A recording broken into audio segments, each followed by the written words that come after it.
And this would be our speed work for a big guy rather than running him linear all the time. We're always going to run him a little bit linear, but just some different ideas we do, which we call speed work for us.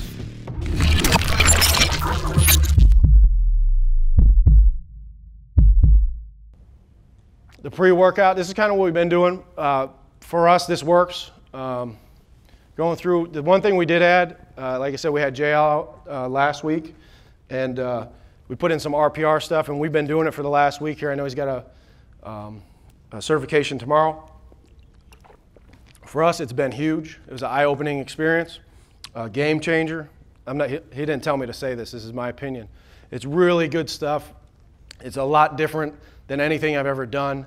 And you know, we appreciated JL coming out and showing us some of the different stuff that we have never seen. I've never seen it before, and that is going in immediately with our team. I'll touch on it a little bit more moving forward here. But our lunge and reach series, you'll see that band walks, ankle mobility. We do roll a lot. We use a lot of PVC, lacrosse, everything everybody else is doing. Leg swings, hurdles, that's kind of our series. The RPR, so this is JL digging into George. That's how comfortable it is. I'm still bruised. He was there last Friday. I have a nice bruise on me. The reason he bruised me, though, was to show me you don't have to push that hard. So it was kind of a joke to him, but, you know, it felt good. So the RPR, some of the things, this is going through some of his shoulder programs, the different, in my right shoulder for my reach, immediately felt it. We did it on Harv last night. Some stuff with your quad here, knee flexibility. This is one of our trainers. Our trainers were in there with us as we did this.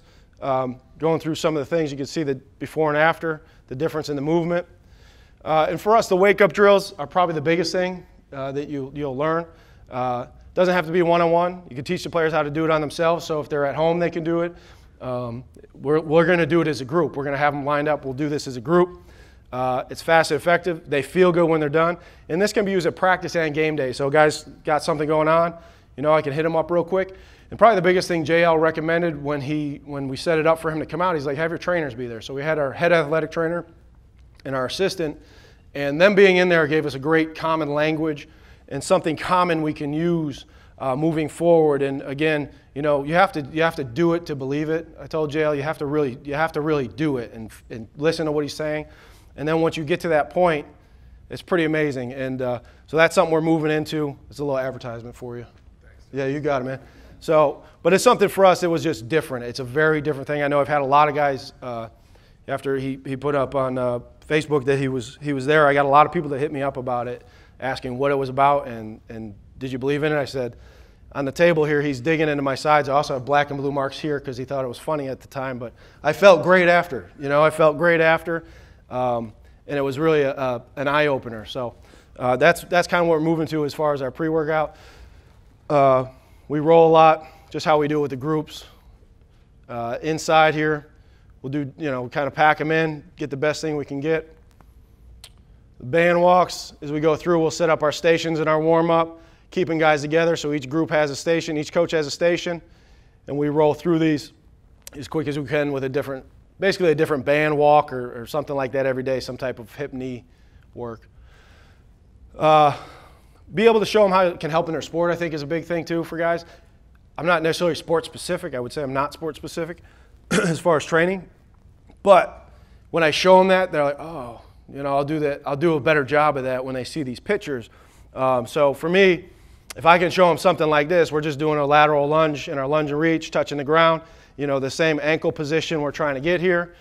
Same thing going forward. Again, a very similar motion that the guy's doing on the field. We'll just put these in.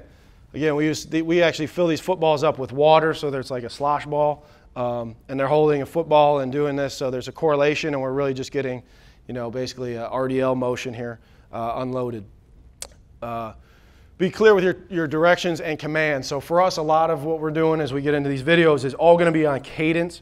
So everything we're doing, we're giving them the cadence. We try to keep them together. You'll see guys screw up, and some of these videos are from early, some are from a couple years ago.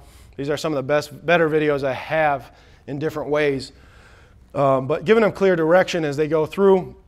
This is some of our ankle mobility. And when we do this stuff, so our lunge and reach, our ankle mobility, we talk about expanding the bubble. So we talk about, you know, a lot of our spatial awareness and how we can move. So this is a more advanced move. This isn't what we would start with. We just literally start like this. And we're trying to give them the bend at the knee, keep the foot flat on the ground. and just working some different ankle positions. Then we'll go into lunge and reach stuff. Again, this is all in command. You can see they're doing a great job with the commands, some of them.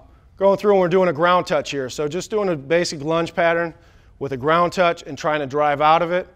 And they do a pretty good job with it. This is one of our first weeks 2 years ago, getting it going. And a lot of stuff I got from Paul Ricci, who worked with me. It was again, for me, it was a very different concept. It's simple stuff, but it seems to really help the guys move before we get going. So just a simple lunge and reach overhead. Again, open them up in a different way. Lunge and reach now, just going lateral, same thing, but everything's on a command. We're just saying left or right leg, and they're just moving through. You can see how hard it is for these guys. These are 3 linebackers in the front here, 3 very different body types. You know, and just the difference of this guy in the middle versus the 2 on the side, he's really struggling there. And these guys will get sore from this. To Buddy's point, this is day 1. They can't walk the next day from doing a body weight lunge. So that's what we deal with coming back. Now we do lunge and reach. We'll add weight. So we'll use steel bells, med balls. We'll use the rollers. And again, just get them going, different steps, drop steps, all kinds of different steps and different reaches. As we get into more of our strength in our warm-up, the neck, grip, shoulders, ankles, vertical core.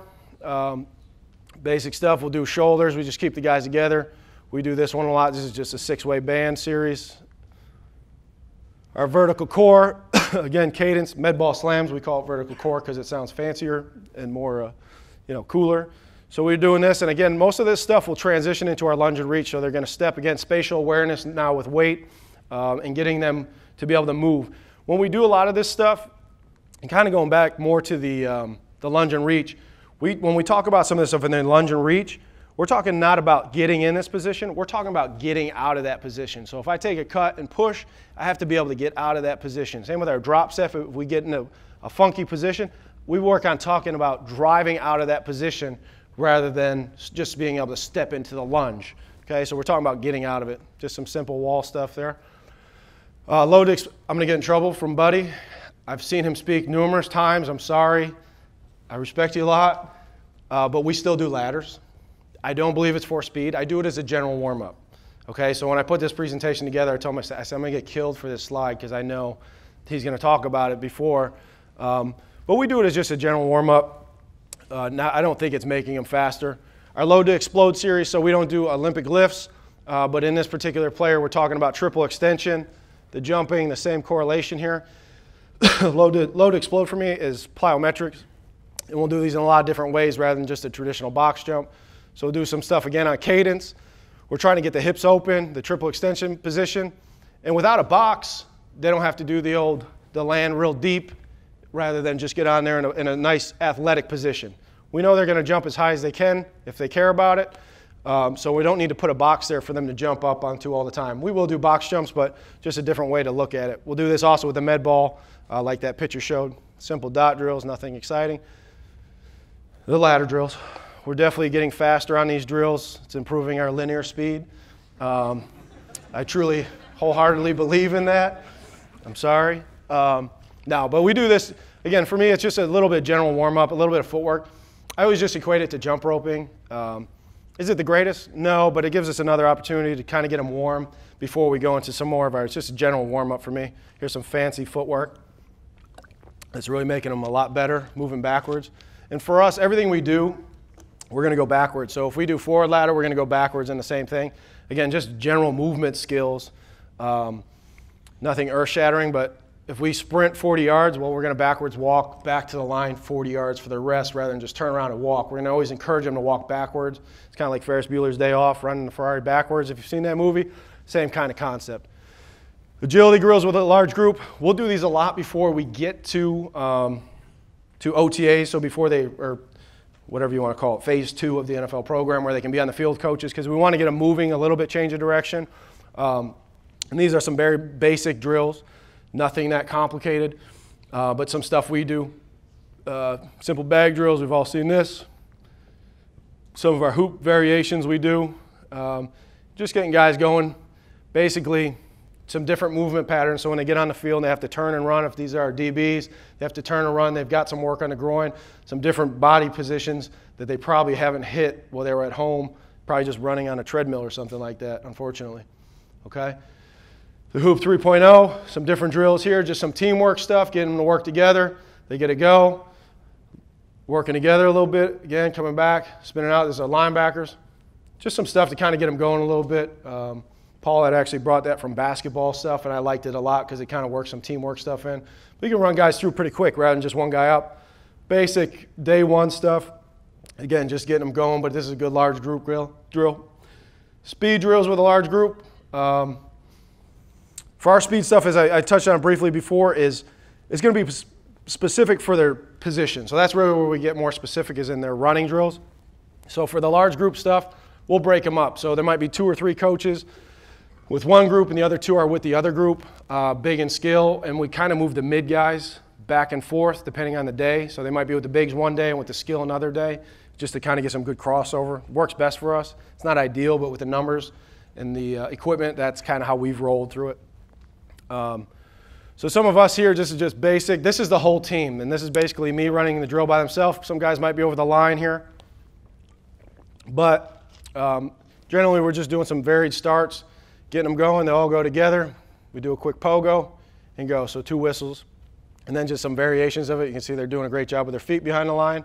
Some different variations. We go backwards.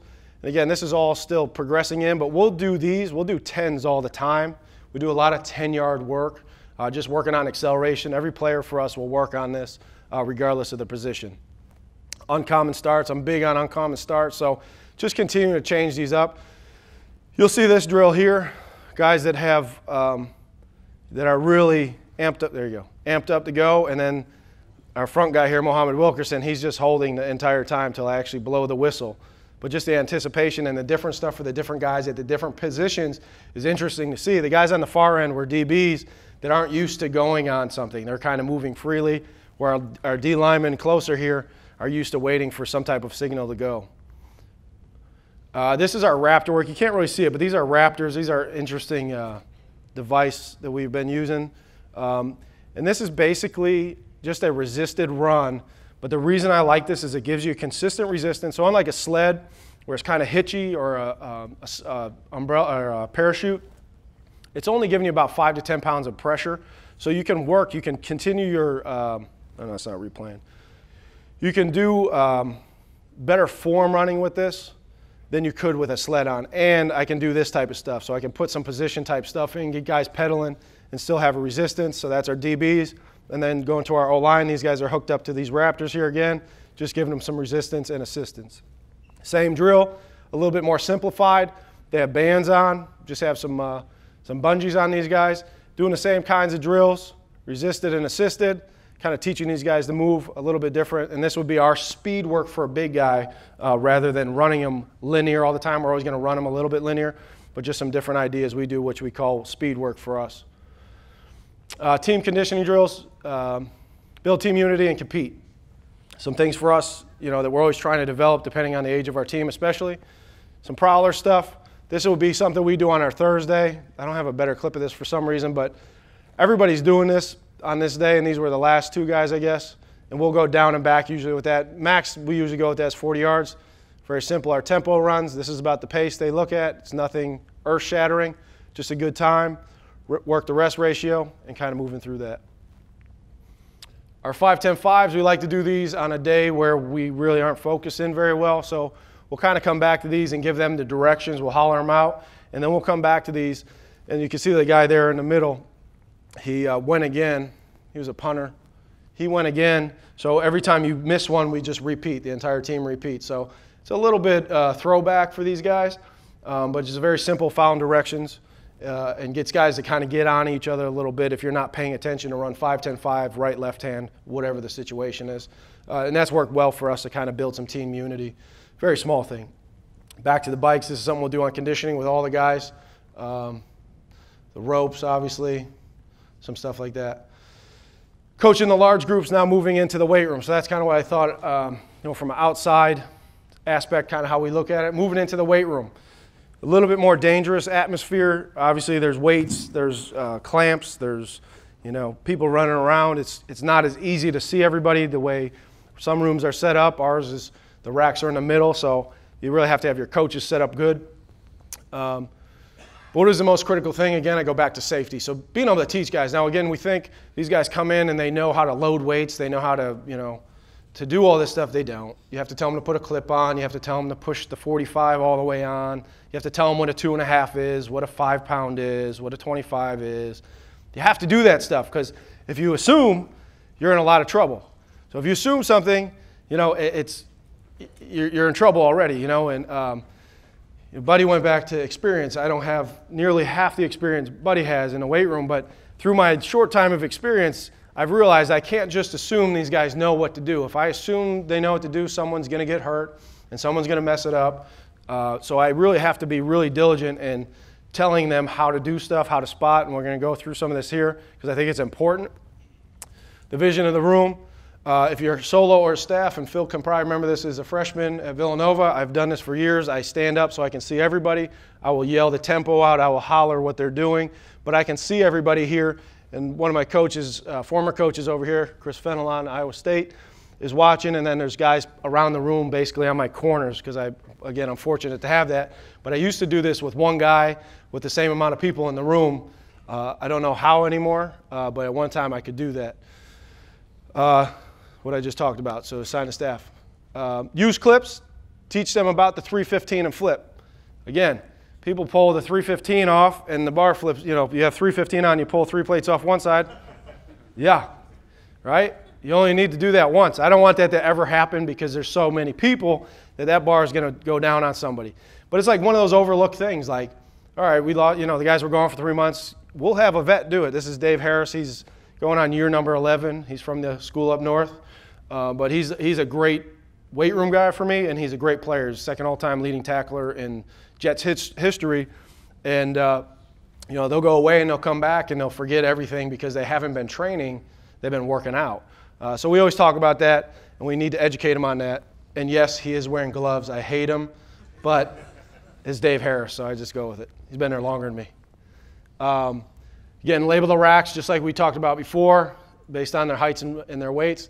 Teach how to spot all lifts, okay? That's Dave again. That's a bad spot.